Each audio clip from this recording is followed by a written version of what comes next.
चक्रधर स्वामी की जय, श्री सुखदानी बाबा की जय।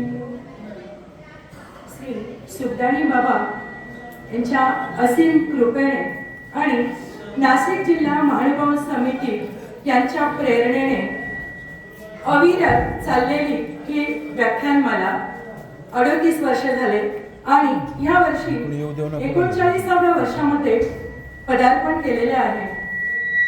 या व्याख्यानमालेचे धर्मसभेचे अध्यक्ष माझे गुरुवर्य परमपूज्य परम आदरणीय प्रांतस्वर्गीय आचार्य प्रवर सुकेनकर बाबा मोठे बाबा, त्याचप्रमाणे परमपूज्य परम आदरणीय श्री बाळकृष्ण नाना सुकणेकर, परमपूज्य परम आदरणीय श्री अर्जुनप्पा सुकणेकर, परमपूज्य परम आदरणीय श्री गोपिळशास्त्री सुकेनेकर, परमपूज्य परम आदरणीय श्री धरानंद सुकणेकर, परमपूज्य परम आदरणीय श्री राजधर बाबाजी आणि सर्वच साधू संत, त्याचप्रमाणे आम्हा स्त्रियांना अभिमान वाटाव्या अशा आमच्या तपस्विनी परमपूज्य परम आदरणीय अळसपूरकर बाईजी, त्याचप्रमाणे या मंदिरामध्ये सर्व स्थित असलेल्या आमच्या तपस्विनी आई आणि येथे जमलेल्या माझ्या उपदेशी वासने ज्ञान पिपासू धर्म बंधू भगिनींनो, आतापर्यंत या नवरात्रीच्या जे 7 पुष्प ज्ञानाने गुंफलेले गेले आहेत, गुरुच्या आशीर्वाद अनुमतीने माझ्या वाट्याला आज हे 8वं पुष्प गुंफण्याची जी सेवा आहे त्यासाठी मला स्त्रियांविषयी स्वामींचा दृष्टिकोन हा विषय देण्यात आलेला आहे। चक्रधर स्वामींच्या सन्निधानामध्ये घडलेल्या स्त्रिया हा विषय। तर भगवान श्री चक्रधर स्वामींना जीव उद्धरण्याचे व्यसन होते। कोणाला काय व्यसन असतं, कोणाला काय व्यसन असतं, परंतु इथे जीव उद्धरण हेच व्यसन होतं।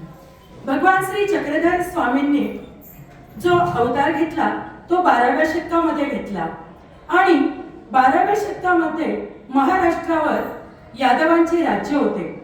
ह्या यादवांच्या राज्यामध्ये वैचारिक पातळीची विषमता फैलावलेली होती। सर्वीकडे जाती भेद वर्ण व्यवस्था व्रत वैकल्य श्रेष्ठ कनिष्ठ असे भेदभाव मानले जात होते। हा समाज कर्मकांडाने ग्रासलेला होता आणि अशा काळामध्ये स्वामींनी अवतार घेतला तो जीव उद्धरण्यासाठी।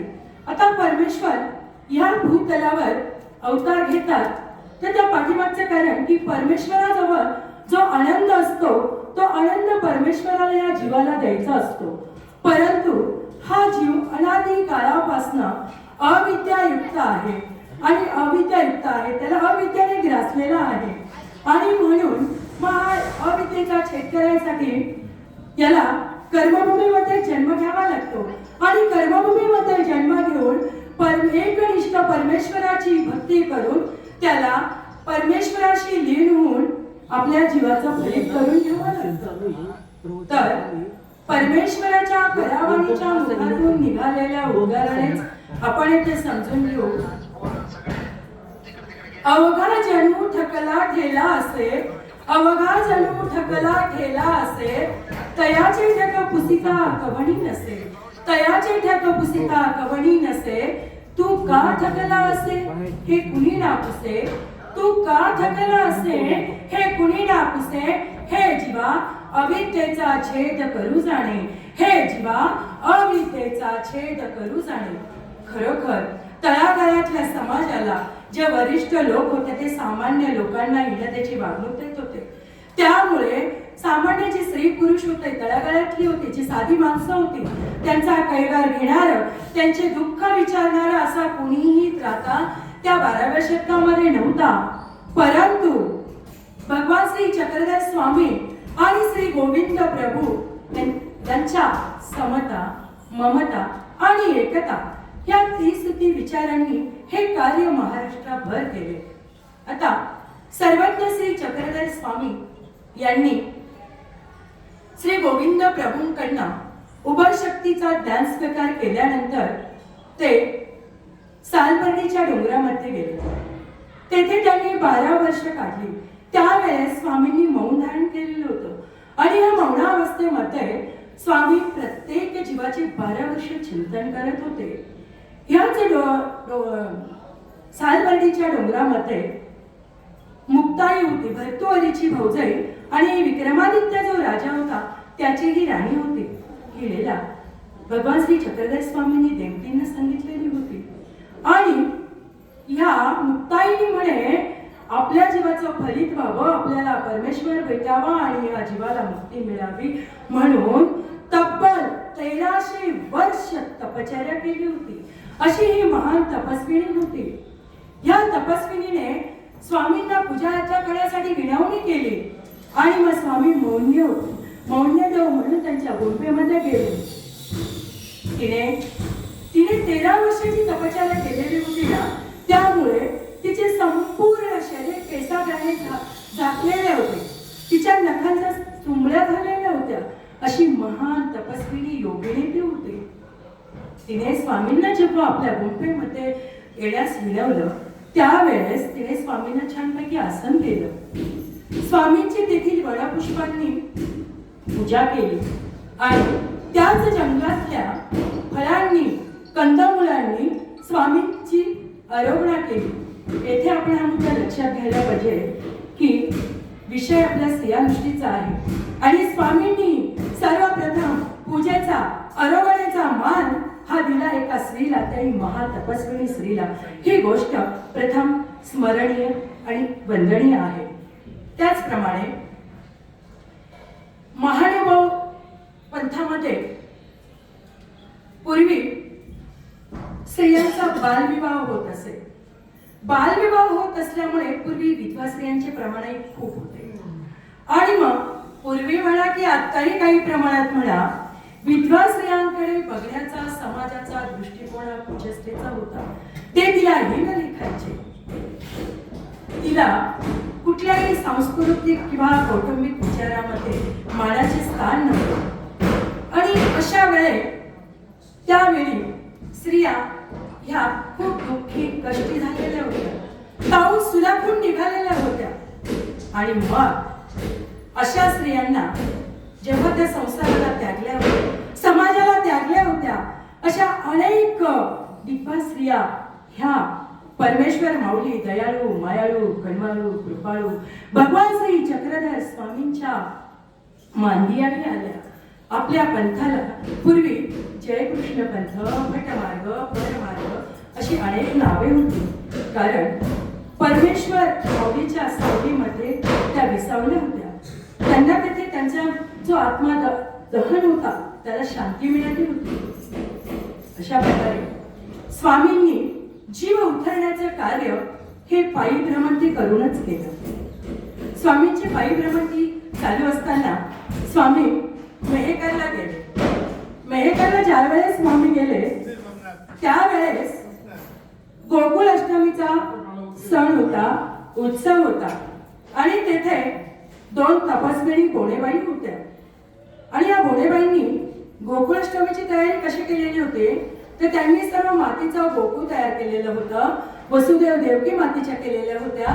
भगवान श्रीकृष्णाची मूर्ती ही त्यांनी मातीची केलेली होती. आणि हे आमच्या स्वामींनी बघितलं आणि मग स्वामी त्यांना म्हणतात, बाई अहो गोकुळ का मातीचं होतं का? वसुदेव देवकी मातीच्या होत्या का? श्री गोपाल कृष्ण भगवान मातीचे होते का? नाही ना. मग तुम्ही हे सगळं बाजूलाच करा. मी श्री गोपाल कृष्ण होतो आणि तुम्ही देवकी माता व्हा. मग अशा प्रकारे त्यांनी ते सर्व शेणामातीच्या बाजूलाच काढलं.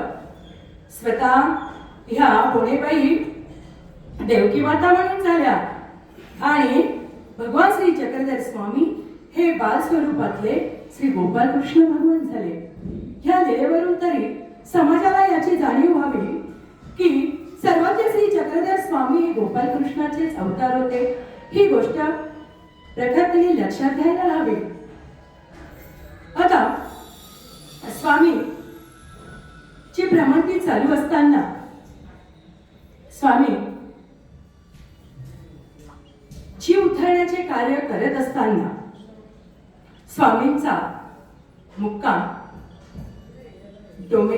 नाही, तेथून स्वामी मोडेबाई समोर अगोदर पैठणला गेले.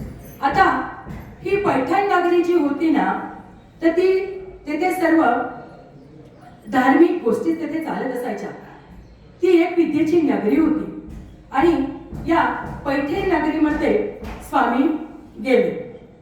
पैठणमध्ये गेल्यानंतर तेथे